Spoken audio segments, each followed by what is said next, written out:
John Parrish, Peede, was sworn in as the 11th chairman of the National Endowment for the Humanities in May 2018, having already carved out a distinguished career as an editor, writer, publisher, teacher, and administrator.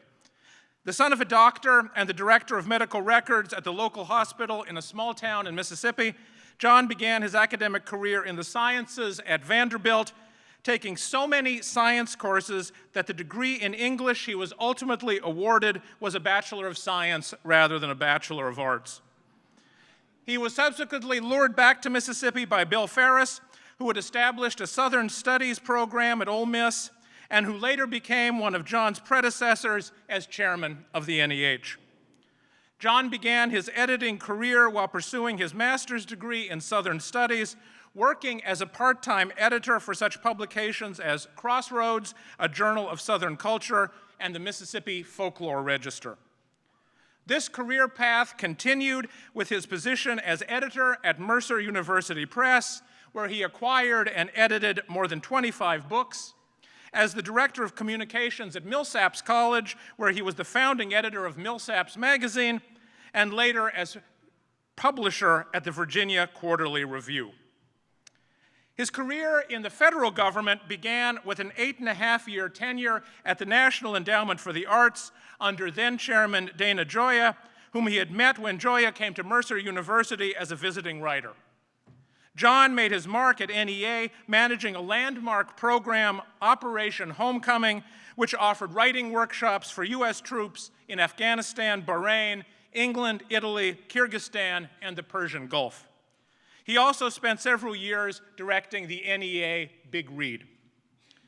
A native Mississippian, John is deeply rooted in the South, and throughout his career has drawn inspiration from such renowned figures of Southern literature and culture as Eudora Welty, Robert Penn Warren, Willie Morris, Flannery O'Connor, Ernest Gaines, and others. His Southern roots have instilled in him a love of stories and storytelling and a belief in the value of local stories. In describing plans for the NEH's role in commemorating the upcoming 250th anniversary of American independence, John said in an early interview for Humanities magazine that he wants the NEH to continue to support the telling of big stories like Ken Burns' Vietnam War series, but also, and I quote, the story of a historic moment or a person that was transformative within a region or state. I believe telling the story of America is telling thousands of small stories. Please join me in welcoming John Peede.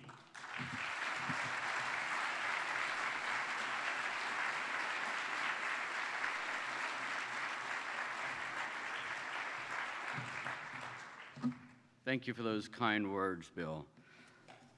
I much appreciate it. Aloha. I want to thank you, Bill, and your fellow board members for your leadership at the Federation and in higher education. I also want to acknowledge Steve Kidd and the National Humanities Alliance, how they make the case not just on our campuses, but also to Congress about the value of the humanities. And I also want to thank our 4 councils that we heard from last night, our host councils, ICO, who's here, Kimberly, Leo, Tawa. And I look forward to my trip to Guam and to the Northern Marianas next week. And speaking of humanities leaders, would my NEH colleagues please stand up? Can we just recognize their hard work?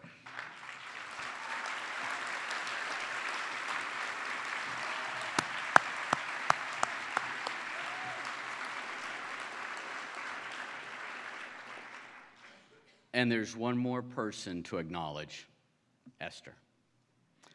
I cannot overstate the importance that Esther McIntosh has been to the success of the Federation and its relationship with the NEH. Now, officially, she is retiring, but I think we all know that she is moving into a volunteer role as a tireless humanities advocate. So, Esther, would you stand and be recognized? Now, all right, you're showing we appreciate her. I would like us to show we love her. Yeah. Yeah, stand. Yeah.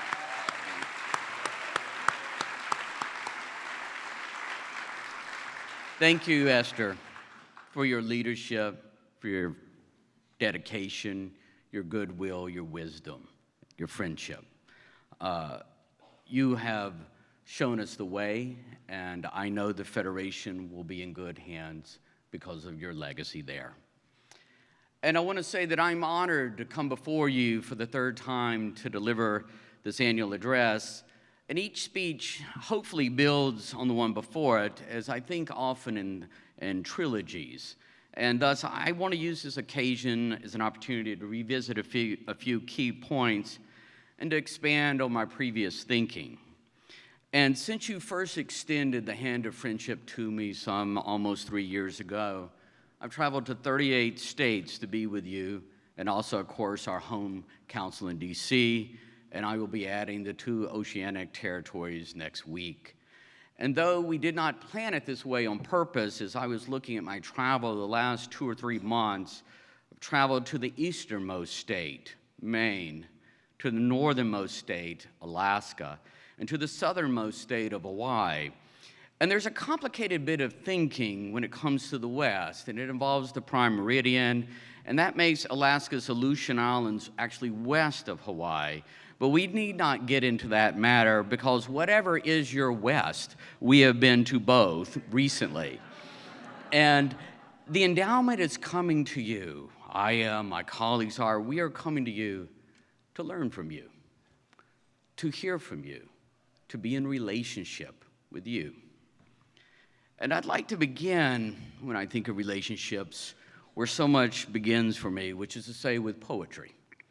And it seems natural to recite the work of W.S. Merwin, the former U.S. Poet Laureate who passed away this year. And he spent the last 40 years of his life, as you know, in Hawaii. He willed his once depleted land in Maui to be an ecological preserve, particularly for palm plants. I met him once, and his peacefulness came through. And his poem, at the same time, functions like a koan, which is fitting because he was a Zen Buddhist. That's koan, C-O-A-N. And this poem read in full, and as much of his poetry, it has no punctuation. So at the same time, while we talk, thousands of languages are listening, saying nothing. While we close a door, flocks of birds are flying through winters of endless night. While we sign our names, more of us lets go and will never answer. Merwin is warning us in his manner not to turn away from the storyteller, not to turn away from the story. We should heed him. With Aiko and her humanities team, I don't have to worry about a commitment to story. Rather, my mind is focused on ensuring that we support their efforts and your efforts more fully. Now, my parents brought my 3 brothers here to Honolulu some 40 years ago. This was before the King Tut experience you heard about last year. We spent about a week or so traveling the island, as I recall. We were dressed identically in local clothes like nesting dolls. And I remember Don Ho serenading my mother, the parrot that bit one of my brothers, the heavy dinner glasses made from lava that we packed back home and drank from for years, our little hands barely able to lift them. And of course, I remember that exquisite ocean framing the waking and ending of each day. It was probably the best family vacation we ever had, the 6 of us. And like so many moments of youth, it planted later interest, especially my interest in military history, as we have just heard about the importance of military history to this place. What the battlefield at Vicksburg at home did for my interest in the Civil War, visiting the U.S. Arizona Memorial and Pearl Harbor, did for my lifelong reading about World War II. So I felt a special pride this year in awarding a $60,000 research fellowship to scholar Laura Margaret McGuire at the University of Hawaii to write a critical biography of the architect Alfred Priest. the designer of that memorial. This book will examine his flight from Hitler to Hawaii in 1939 and how his status as an immigrant and his Venetian experiences impacted his professional success, his vision for regional Hawaiian modernism, and his influence on American architectural design. And through this conference, I hope that we can all carry home a deeper and more holistic understanding of Hawaii as a part of the American story, as a part of the Pacific Islander story, as a part of the global story. And funding from the National Endowment for the Humanities has played an important role, indeed an essential role, in making such connections. Since 1965, our agency has awarded nearly $42 million in grants to Hawaii.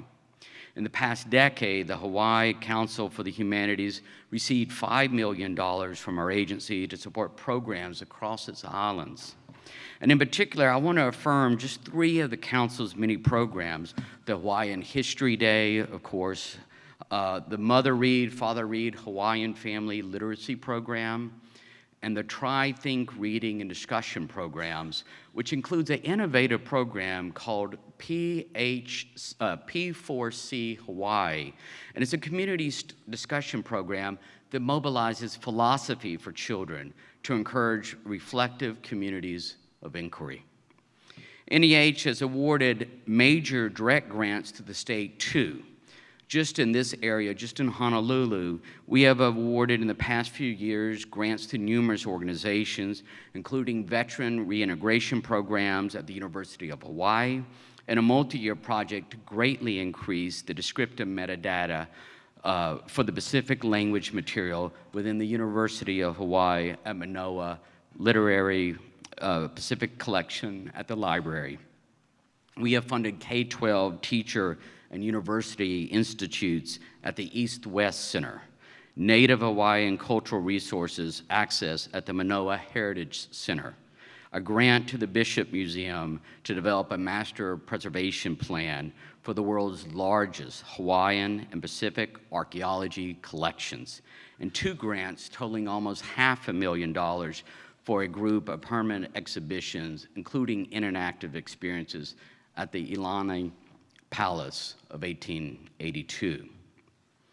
Pivoting to Guam, we have awarded more than $9 million in funding, and all of the funding in the last 10 years has gone directly to Humanities Guahana. They have, in turn, supported projects centered on ecological literacy, civic reflection, and the Women Warriors Online Archive. And this oral history is a project for females serving in the U.S. military and those returning to civilian life. The council used NEH funding also for the Micronesian Question, a multifaceted project on immigration, migration, identity, and belonging in Guam. This project was actually part of the We the People project more than a decade ago, and it would certainly fit into our current efforts, as you will hear. And then, of course, a short flight away from Guam is the Northern Marianas Islands. And since 1990, our agency has awarded $8.5 million to the islands, and again, all of our funding going to the council. The latest Humanities magazine opens with an article on their weekly half-hour radio show. And the council has also received funding to help cultural heritage workers learn important new techniques for collection care. And they run numerous projects from oral histories to the Governor's Humanities Awards to the literacy program Mother, Father, Read. And lastly, of our host, NEH has awarded $7 million in grants to American Samoa since 1977. And the Humanities Council, as we heard last night, the newest council, was established in 1995. And since that time, it has used NEH funding for programs such as the publication of 100 Women of American Samoa, the story of the achievement of women during its first century as a territory, a summer institute on school teachers on the teaching of American Samoan history, and a Samoan language reading program for elementary school children. And lastly, the creation of a history that has now been adopted by the American Samoa Department of Education for teaching its history. And the council also received emergency funds to help protect a large collection of artifacts of their culture at the Hayden Museum following a 2009 tsunami. And that grant, among others, helped inform our cultural planning process for natural disasters. Now, in a few days, actually, I will travel to Guam and then on to the Northern Marianas and then ultimately home again. And that's about 3,700 miles from the city, but it looked close on the map, which is, I think, another way of saying we need to reform the teaching of geography on the mainland. But truly, I'm proud to be the first chairman to travel to either location in official capacity, and I hope to visit American Samoa in the future. And in recognition that its council is led by a high talking chief, I have named this speech The Keeper of Stories. And to run a state or territorial council, to lead a cultural organization or an academic body or university or a college, this requires the same talents, it seems to me, as being a chief, especially a true gift for listening. You must focus on community, have a clear vision, build a strong team, empower partners, focus on outcomes over activities, grow the audience, document the path, expand the playing field, conserve resources, leave a legacy. It all starts with listening. And yes, it helps to have a good budget. And speaking of budgets, with a $155 million budget, our largest budget in a decade, the NEH is able to make a significant impact in every state and territory through the humanities councils. And of course, we're able to do this because of our dedicated staff at the endowment. And I can report that both houses of Congress, both political parties have explicitly stated their strong support for our reestablishment of the Challenge Grant Program as an infrastructure and capacity building matching grant program. In the first 3 rounds of funding, it has reached 36 states and the Washington, D.C., with grants varying from university projects to tribal organizations to media stations. These new challenge grants are underwriting historic preservation and heritage projects, driving cultural tourism and economic development, and are advancing civic engagement and public education. Now today, I want to focus on just 2 topics: the importance of teaching history and civics in our K-12 and university classrooms, and the importance of stories to our culture. I will be somewhat formal on the first matter, and I wish to be personal on the second.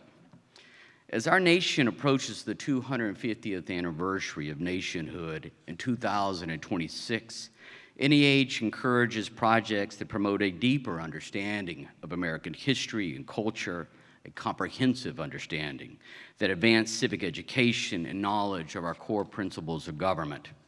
The agency-wide A More Perfect Union initiative will help Americans better understand the world's oldest constitutional democracy and how our founding ideals are met in a modern, pluralistic society.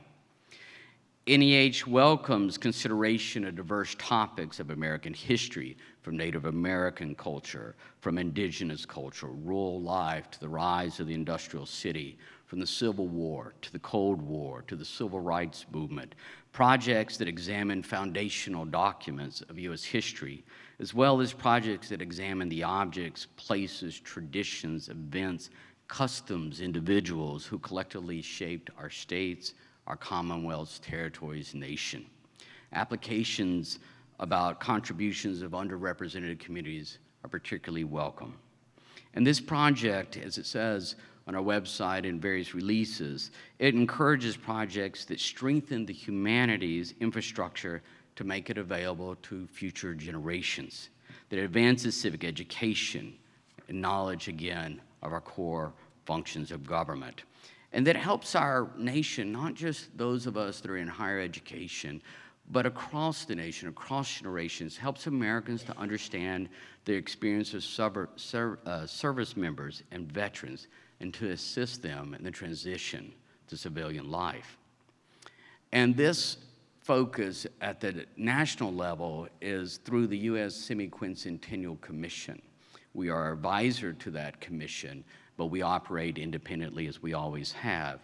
And our agency's focus on the semi-quincentennial dovetails with a recently announced cooperative agreement that you will hear about more over the next year and thereafter.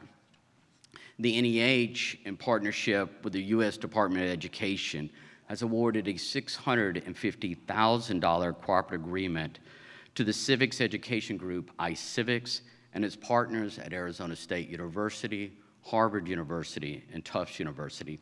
And this will bring together a coalition of experts in assessing the state of and the best practice in the teaching of American history, civics, and government in the K-12 educational arena.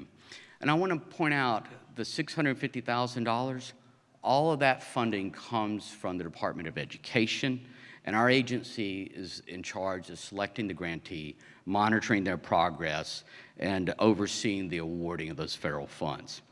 The naming of the project, Educating for American Democracy, a roadmap for excellence in civics education, will bring together 100 leading academics and practitioners in education, civics, history, and political science for convenings to evaluate the current state of history and civics curricula across the country.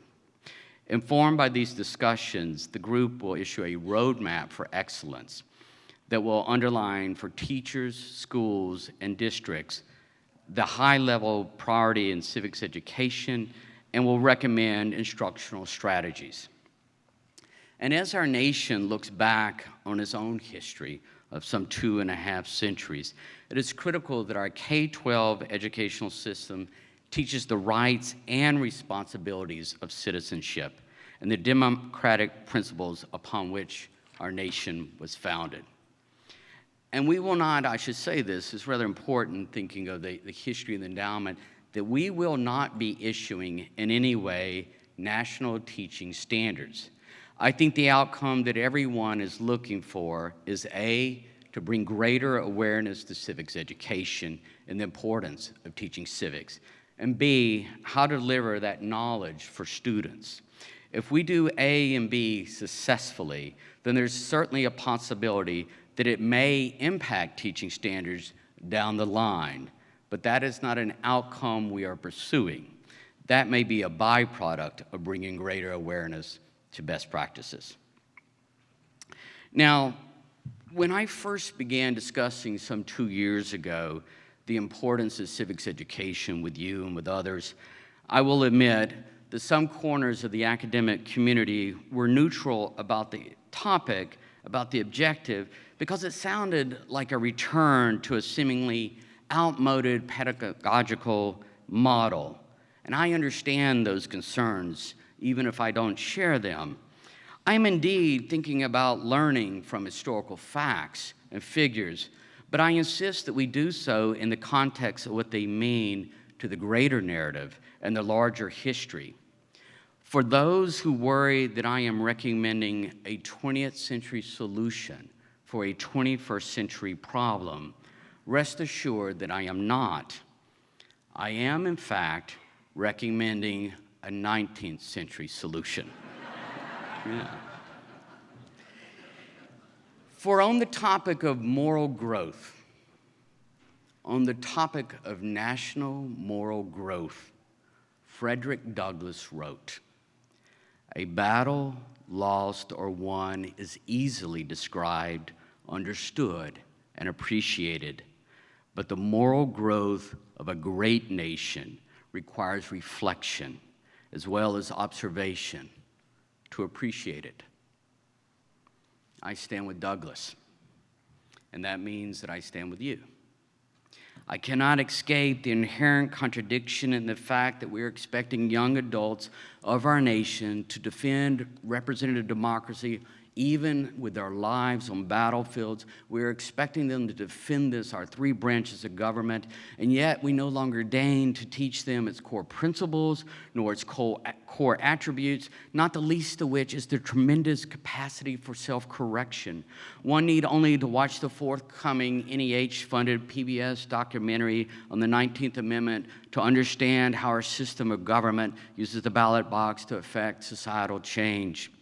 We need to require foundational knowledge of U.S. history in our colleges and universities as graduation criteria, or we need to concede publicly that understanding the core principles of how our government functions in a free society and representative democracy is no longer our goal.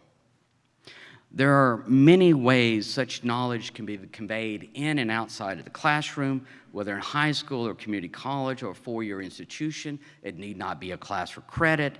Many of our cultural organizations, such as the New York Historical Society, have taken upon itself to fill the void left in the wake of an atomized curriculum that is built upon fascinating courses that nevertheless do not congeal into a system of sequential learning.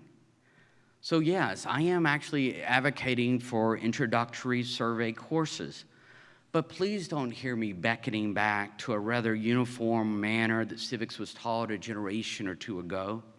Any basic introductory course could bring back and bring together material cultures, such if you're going to teach the American Revolution, wouldn't you bring the paintings of Jacob Lawrence into that conversation and marry that with traditional scholarly books, documentary films, podcasts, games such as Civics, ratification of the Constitution?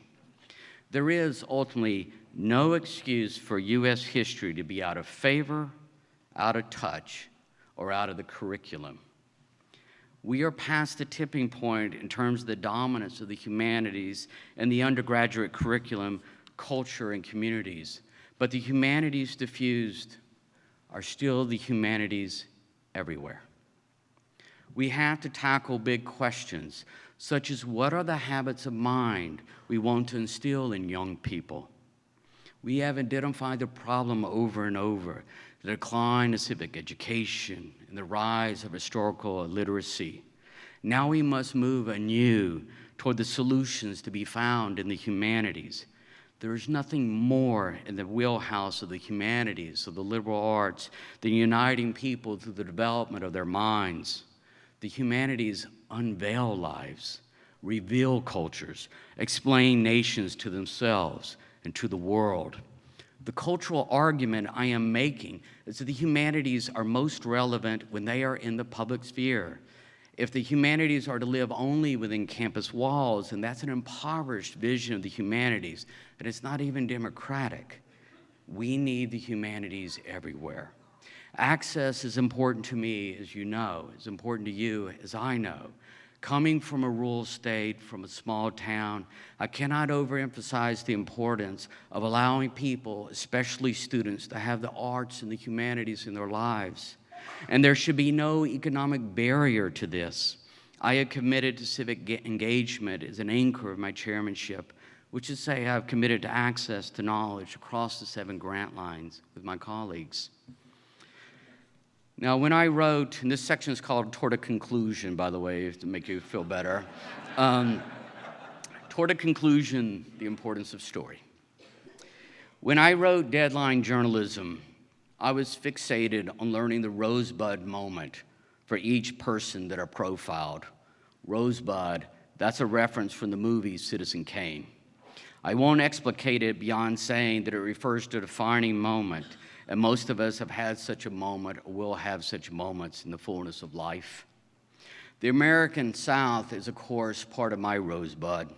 My childhood is, my 3 brothers and I together in a wild, joyful, roaring wad.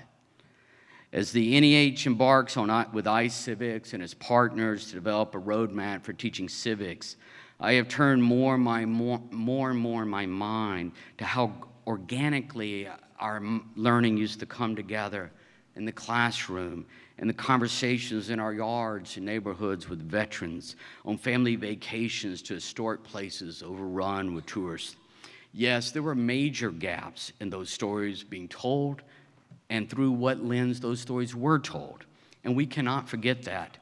But as our cultural organizations have found the path toward a more comprehensive story of this nation, at this very moment, we are losing our audiences to mere entertainment and mindless distraction. As Merwin cautioned in his poem, quote, "While we talk, thousands of languages are listening, saying nothing," unquote. We need to give them room to speak in a society. One way to do this is ensure that in the telling of the national story, we are telling the local story. And while most of our own stories will reside outside of museum collections and archives, I believe in the importance of elevating community stories and even personal stories as our nation approaches its 250th anniversary. From super typhoons to Dust Bowl droughts, many of those stories are going to be about water and how it impacts us through its abundance or absence. I'll close with a brief personal story of how memory creates maps where geography would seem not to. When the Great Easter Flood of 1979 began to finally recede across Mississippi, my brothers and I took to the tangled, soggy woods beyond our house to search again for our canoe. Hours later, behind a copse of trees, we saw the silver tongue of the bow, circles of caked mud at the rivets. We called our canoe the Unsinkable, and I think it was special to me because a few years before, we had been here in Hawaii and Honolulu on a catamaran with our mother and had watched the wind kick up her raven black hair, modeled after Jackie Kennedy, as we glided effortlessly on the cool blue ocean. That was in my mind in the muggy woods, I have no doubt, watching out for cottonmouth snakes as we four pulled that canoe free of the tangle of dead vines and briars to the brown-yellow undergrowth at the edge of the waiting lake. I know you surely have your stories. I know my friend Esther has farm stories. There are stories we are going to learn about Hawaii and Guam and the Northern Marianas and American Samoa. We all have stories and they all matter. We can and will talk a lot at our state humanities councils and humanities organizations and universities and colleges about evolving teaching standards and new strategies for content delivery and such matters. I welcome those conversations. But at the heart of things, we are simply being called to listen to one another, to learn from one another, to remember one another.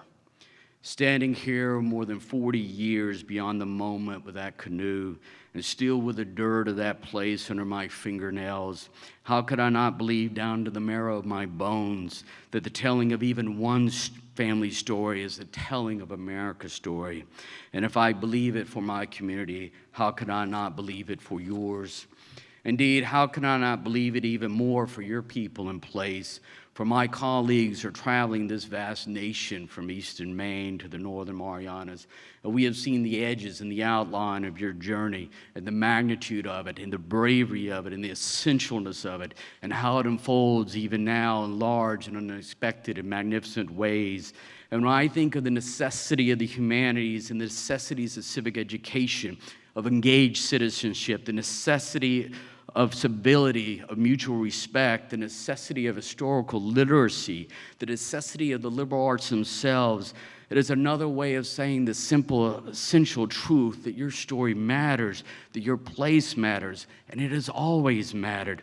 And it is time to lay it down on the page in the history books among the long memories.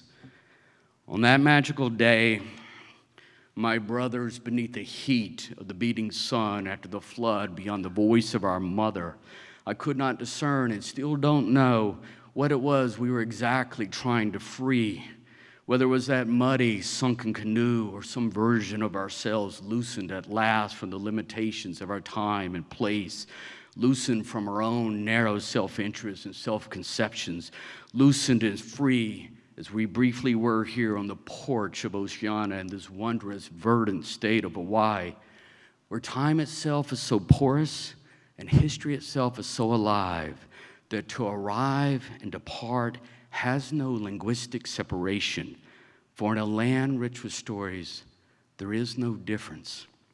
Aloha, my friends. Aloha. Thank you. Thank you. Thank you. Thank you. Thank you.